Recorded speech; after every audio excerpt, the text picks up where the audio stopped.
Saturday Night Live, the sketch comedy show, did a bit ridiculing Google Glass, as CNET reports, because, well, who isn't? And I've been trying to head off Google Glass at the pass for months now, trying to raise awareness about this Orwellian smartphone on your face, this cybernetic slavery device for transhumanist trendies that's being promoted as the greatest thing since sliced bread from Google, as if people don't use their smartphone too much already. That's right, you need to wear your smartphone on your face.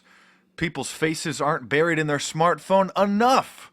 Playing video games, checking their text messages, seeing who liked to comment on their Facebook page, and just searching utterly useless information. That's right. We don't need any more human interaction, face-to-face communication with fellow human beings. We just need to put your smartphone on your face. You're not spending enough time on your smartphone, people. You need to just wear it on your face like a cyborg out of Star Trek. This device has tremendous Orwellian implications because if somebody, unless they're equipped with a specialized hidden camera, if somebody's videotaping you with their smartphone, you pretty much know it. They pull it out, that you can see them pointing it in your direction. But if everybody starts wearing Google ass on their face, Google Glass, just imagine the implications. Eric Schmidt, the CEO of Google, said that we'll just have to implement a new social etiquette. Yeah, we just have to implement a new social etiquette. What he means is because everybody, everywhere, if we start wearing these devices, we'll start recording you at any time in order to, blackmail you, to slander you, sitting around the lunch table at the office, at work, and you dared to talk trash about that manager that nobody likes, and one butt-kissing buffoon has his Google Glass on record, gets that on tape, goes and shows it to the manager. The implications for this are disastrous. And so hopefully we can get this product to be one of the biggest failures in the history of tech. One of the most overhyped failures. A bigger failure than the Segway.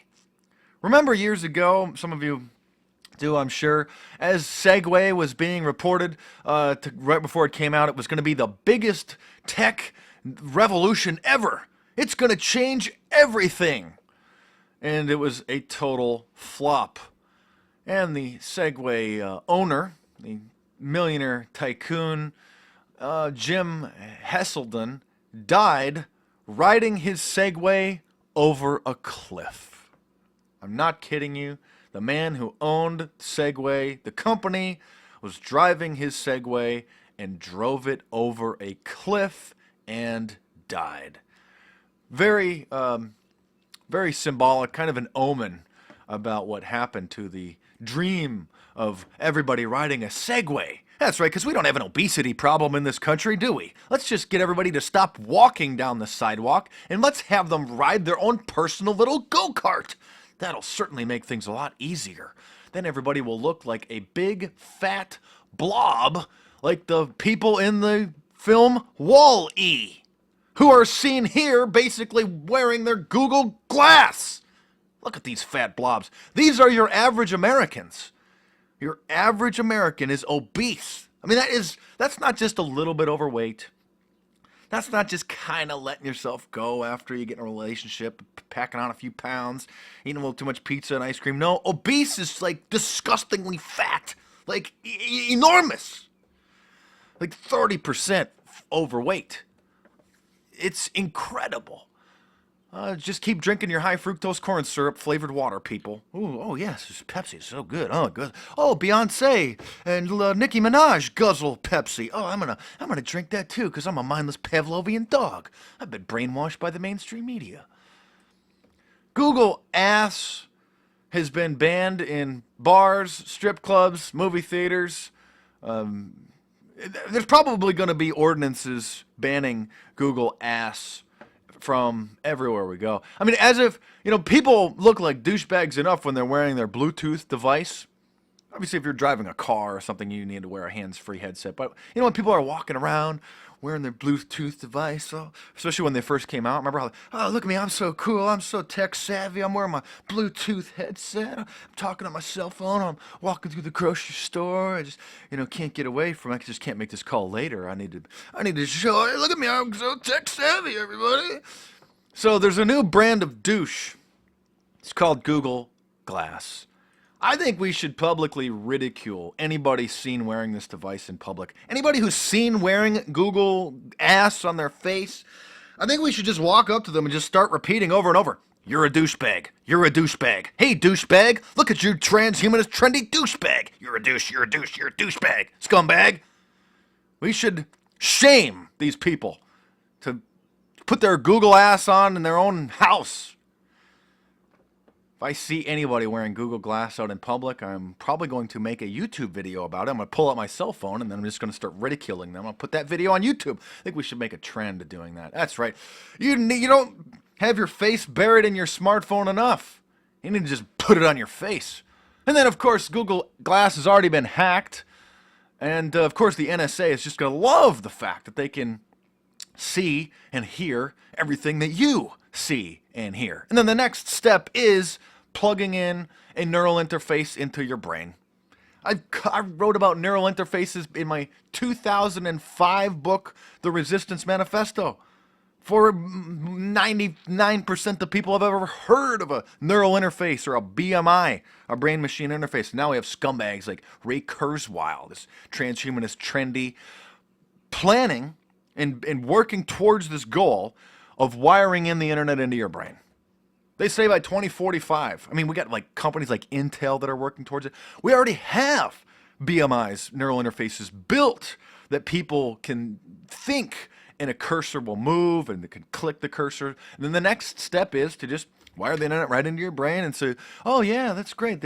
You want to be super smart, right? You just, let me save you the burden of having to type on the computer and having to use vocal searches. Just think whatever you want to search for and you'll just find it. You'll be like a god. That's right. And then when the Illuminati Antichrist, this counterfeit Luciferian demonic creature comes on the scene and declares that he is God once the New World Order infrastructure is complete, he'll offer you the ability to become God too. Oh, hey, folks, just plug in this Mark of the Beast. It's fantastic. You can have, be, or do anything just from thinking about it. Here, just put this feeding tube in your body and then just sit in your chair like the folks in Wall-E, and we'll just feed you through your feeding tube, and then you can just sit there and just play video games or, just do whatever you want to do. Just, you don't even need to leave your own house. You don't even need to go and talk to human beings. You don't need to actually have a relationship with a real woman. You can just go and just dream about your favorite babe, and then there she is in your virtual reality neural interface world. That's what's coming. That's what they're working towards doing. It's straight out of the Matrix. I do believe that is what the Mark of the Beast will ultimately be.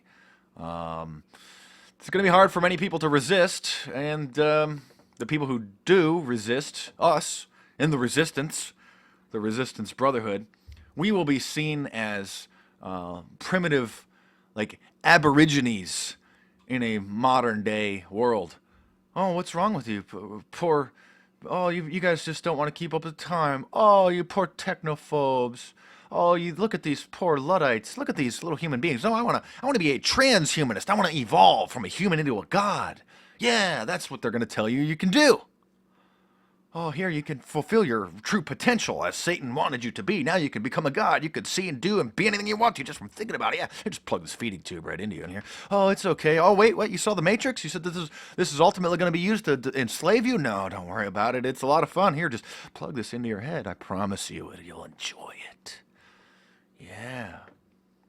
There are already apps created for Google Glass that have basic facial recognition systems in there that can pick people out of a crowd. If this device becomes as popular as some people hope it will have celebrity spotting facial recognition apps so that you can just walk around, and if you walk past a celebrity and you don't happen to notice them, Google Glass will just notice them with their facial recognition scanners and pick them out of the crowd. Yeah, that's not going to be creepy at all, is it? There is even a company developing an app that identifies people with criminal records because your mugshot is public record, public domain, and so they are developing an app for Google Glass so that if you have a criminal record and you walk by somebody who is wearing Google Ass, it will identify you and it will identify what you have been charged with. That's right. I wouldn't be surprised if some people develop apps to identify people that live in certain areas or that own a home. Oh, wait a minute. Oh, you own a house that's worth more than $500,000? Oh, that, boom, boom, boom. Hey, there's a rich person. There's a rich person. There's a rich person. Do we really want to be living in a world where the average zombie, or even the government, of course, we don't want them to be scanning people facial recognition walking down the street, but we're potentially entering into the phase of the Orwellian nightmare where the average zombie will have a facial recognition device on their face, be able to just pick you out of a crowd. Organized criminals will identify people who are on vacation or out and about, visiting a street fair or a festival, and then they'll just text, okay, there's a whole family, boom, boom, boom, oh, hey, that's the Smiths. Oh, it's good to know that they're at the art fair. Great, let me just go to their house and rob them, since I know that they're not home. That's fantastic. So I will continue to be reporting on Google Glass. If you want to get yourself up to speed on the Orwellian nightmare, you could check out my book, Big Brother, The Orwellian Nightmare Come True, where I detail the coming Orwellian nightmare, New World Order, neural interfaces, brain-machine interfaces, mind-reading machines. It's just incredible. I'm getting a lot of new subscribers every day, and a lot of people are just finding the rabbit hole, so to speak. So people are at different levels of their awareness and education regarding these issues. So if you want to get yourself up to speed, get a book, read a book, get a paperback book, get off your smartphone, get off your iPad, get a paperback book from Amazon.com. Just look up Mark Dice, D-I-C-E. You can find a bunch of my books on a variety of issues. And that way, your paperback book can't be remotely deleted or changed or just disappear down the memory hole. So thanks for watching. I'm Mark Dice. Like I said, stay tuned. Man on the Street Mondays are going to get really crazy. The zombies that I talk to, you're just not going to believe. I just keep pushing the envelope to see how far it can go. And I had a couple encounters with the police and found myself in handcuffs the other day, pushing the envelope almost too far. And you'll see that video soon. So stay tuned. Man on the Street Mondays continue. Check out some of the previous videos. Subscribe to my channel. Go to the YouTube homepage, youtube.com/MarkDice, my YouTube homepage. Check out some of the playlists for previous videos broken down into different categories. And you can hit me up on Facebook and Twitter as well. So stay tuned. There's more videos coming soon.